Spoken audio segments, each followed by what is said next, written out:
was young, all the neighbor guys had asked me if I'd do small stuff for them. Kind of got out of hand, so I hired one of my buddies and went from there. Really kept getting bigger and bigger. First year or two, this is when I was 15 or 16, all my work was within 6 or 7 blocks of my house, so it was just literally neighbors wanting small stuff done, and I was still in school, so I didn't keep busy every day, but once a week or something I'd go do a project and have one of my buddies come help me after school. My name's Snow. I'm from Midway, Utah is where my company's based out of. We do residential work, kind of dabble in the civil side of things, getting our feet wet, doing some smaller projects.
That's pretty.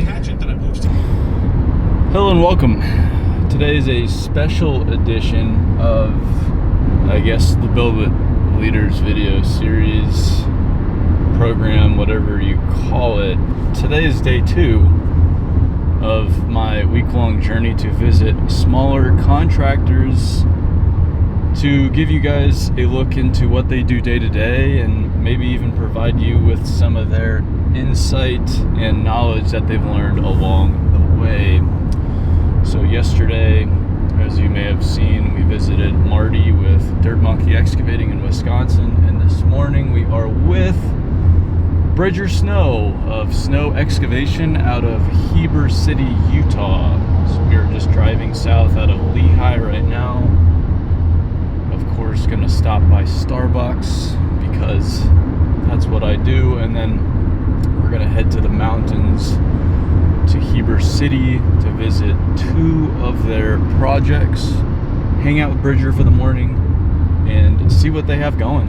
Bridger, if you haven't heard the Dirt Talk episode featuring him or don't follow him online, I think he's 20 years old. I don't even think he can legally drink yet, and yet he has an excavating company that's actually doing pretty well. So he's got something pretty good going on, so we're gonna hang out with him and see what he has to say. I'm pretty excited about it.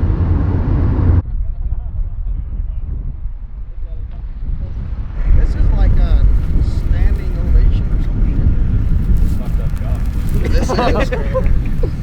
I don't envy you guys. I'm out of here at lunch. Leaving you to it. How many guys do you have right now?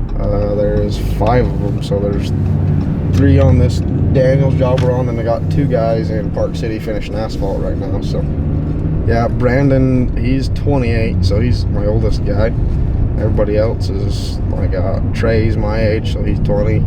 Cray's 18. Preston and Lane are both 18, so yeah, just a bunch of young guys. You get some funny looks sometimes, but most people realize what you're doing. As long as you do good work, they don't say a whole lot, but a couple guys smart off, but who cares? How's it been hiring younger guys? It depends. You hear the whole saying, you can't teach an old dog new tricks, but if you got a new guy that's got ambition, then why not teach him and train him up a little bit?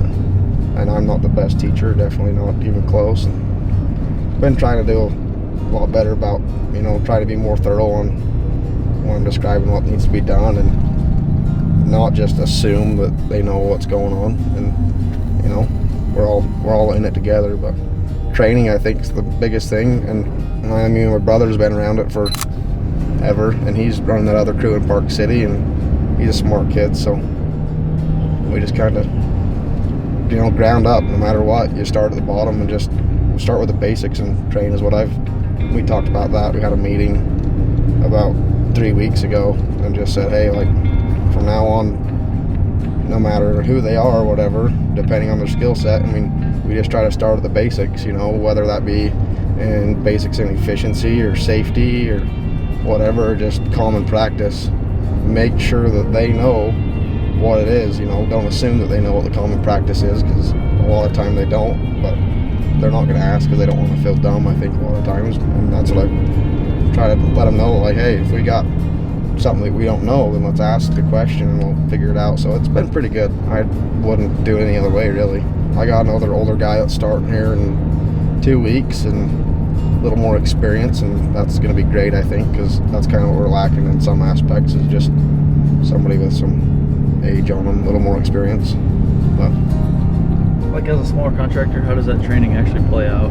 yeah, it's not nothing formal. I mean, we do sit down and say, hey, let's talk about how we do this, and it's not like we're going to sit you down and quiz you on it, but it's just more or less, let's have an actual conversation. As a company gets bigger, I think that's something good to have standard operating procedures wrote down, and it's probably even good at this stage of the game, but I don't have anything right now wrote down, but standard operating procedures on a lot of things would probably be very beneficial to have wrote down.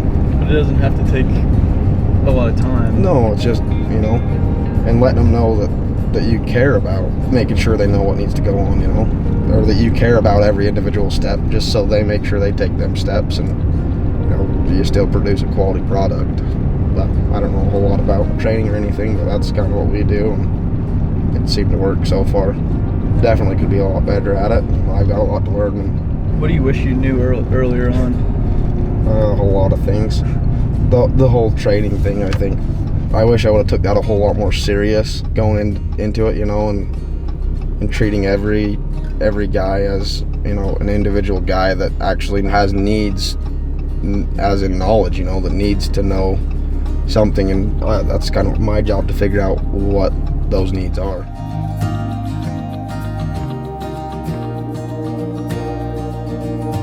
It is amazing how every human's just a little bit different. Yeah. And one thing that works with one guy won't work with another guy. Exactly, and that was kind of my problem, is I had one standard procedure for all these guys with different personalities, and that doesn't work for everybody's personality, but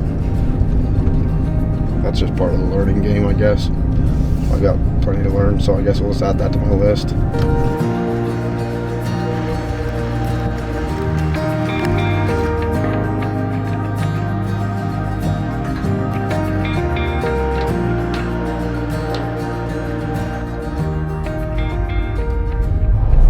As far as younger people in this industry goes, how do you think the younger people are different from the older generation?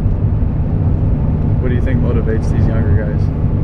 Well, they've got a totally different outlook on life. They were raised in two totally different time periods.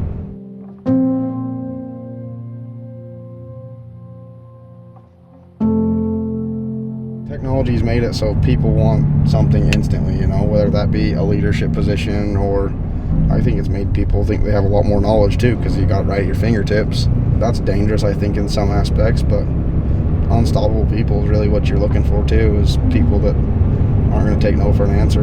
Younger people, they want to feel like they got buddies at work, and they want to feel like they're going to work with a family. I feel like a lot of the older guys, they don't care. Just because that's the way company culture's been. You go to work, you go home. My guys, talking about dirt biking, they didn't know each other from Adam before they started working here, but now they want to go dirt biking, on the weekends and stuff with each other. So it's kind of a totally different aspect of how they look at things and how they look at work. And that's been drilled into kids' heads for the last 10 years, in schools. You got to work at a job you like. They still do push to college and stuff, but they say, well, if you're not working a job you like, where in the old days you just worked wherever you could get a job. Now you can get a job anywhere.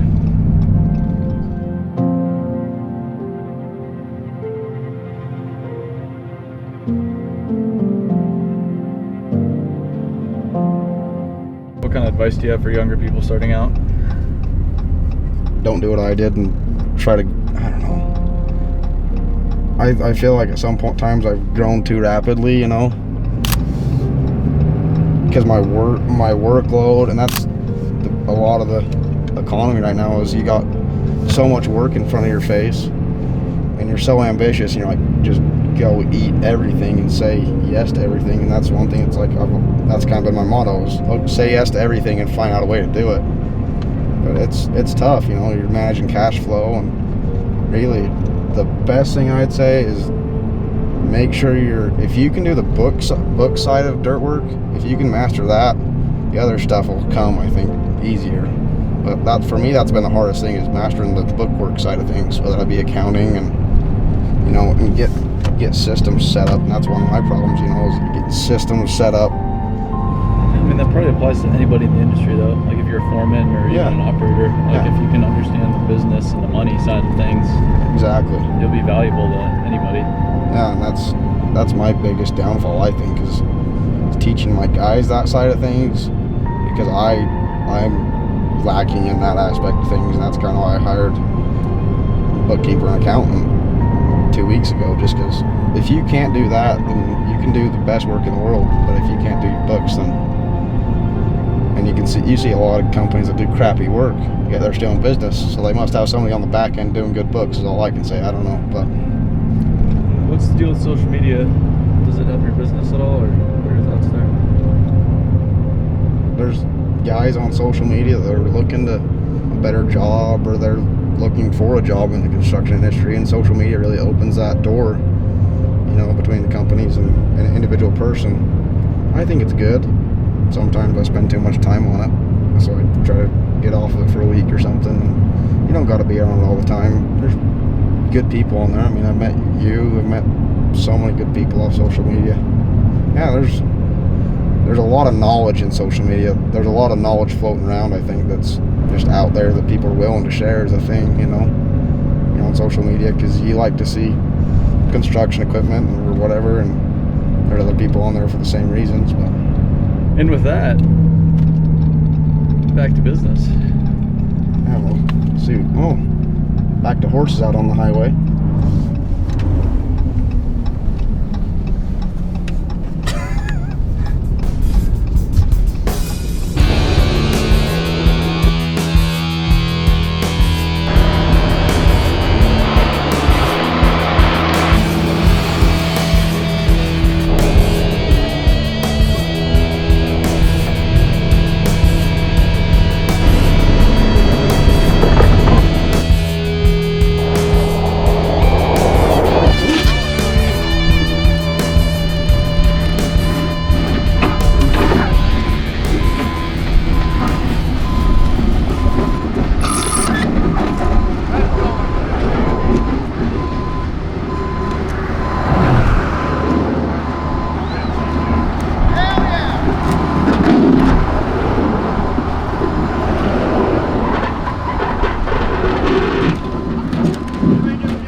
Perfect. Well, start cutting the sunbee up. That was actually crazy. I was surprised. Good work. So, well, let's start cutting it up, then we'll get a fuser here, start fusing.